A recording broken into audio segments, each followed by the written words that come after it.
Mr. President, hindi pwedeng sisihin na nagkulang tayo sa pagbibigay sa kanila. Kasi nga ang daming ang pera na nandyan. Hindi nila pinamimigay ang pera dun sa mga nangangailangan at tinuturuan din natin sila ng leksyon. Kinailangan pa ba natin na i-zero talaga si PhilHealth to free up 74 billion pesos, Mr. President? I know, Mr. President, that's also the question of many. And I've thought about this long and hard.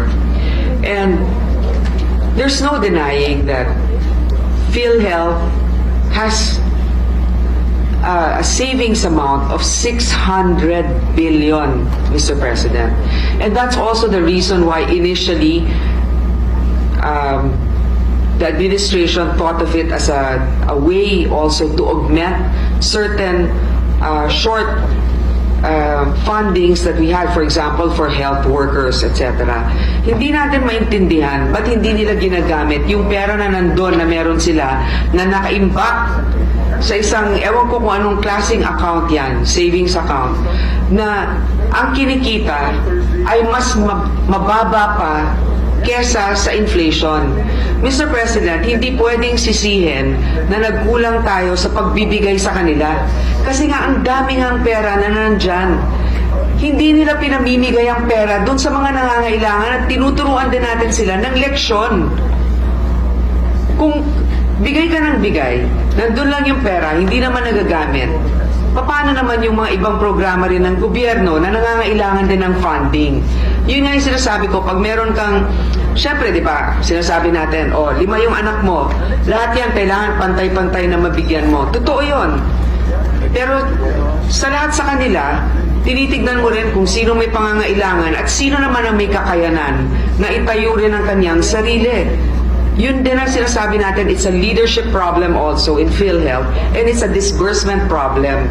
Gaya nga ng sinabi ni Senator Cynthia, ang problema din sa PhilHealth, hindi na natin alam kung ano ba talaga yung mga benepisyo natin. Wala tayong card na nagsasabi hanggang dito o ganyan ang may bibigay sa'yo, ang tagal-tagal ng approval minsan, hindi alam ng mga ating mga kababayan kung paano sila comply dun sa mga requirements.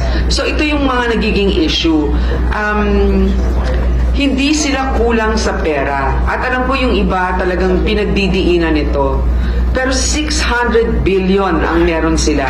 Samantalang ang dami natin din pangangailangan pagdating sa edukasyon, pagdating sa infrastruktura. Alam mo, maganda talagang magbigay ng social protection, wealth transfer. Importante yan. Pero kailangan din natin ng wealth generating initiatives. Kasi hindi natin mapopondohan ang mga ibang bagay na magbibigay ng suporta sa ating mga kababayan kung ang gobyerno ay walang programa na magpapalago ng ating ekonomiya. I'm reminded of the saying that health is wealth.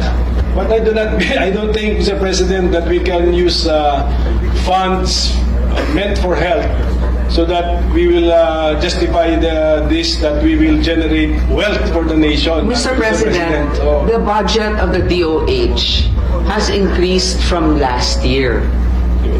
So it may not have been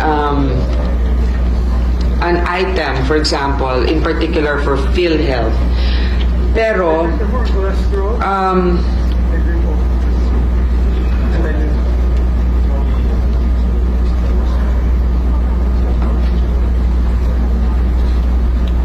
meron naman pong increase na nangyari dito sa